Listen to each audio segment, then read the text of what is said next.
most people really believe things about God that they've really never actually thought through.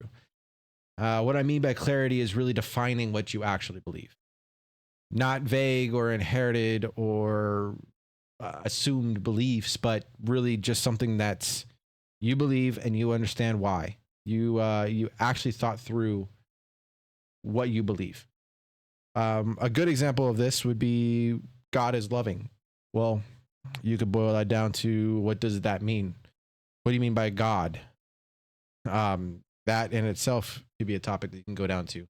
What do you mean by like loving? What does it? What does that entail? Does loving mean that God is always kind? Well, if God is always kind, then how do you explain all of the things in the Old Testament and in the New Testament, Acts, when they end up selling their land, they're selling their things for profits, and then they end up dying?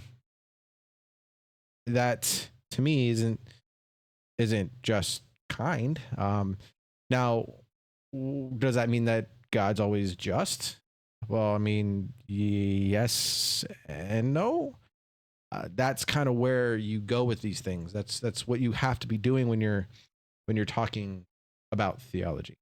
You have to really hammer it down what each thing means when you come up with a topic.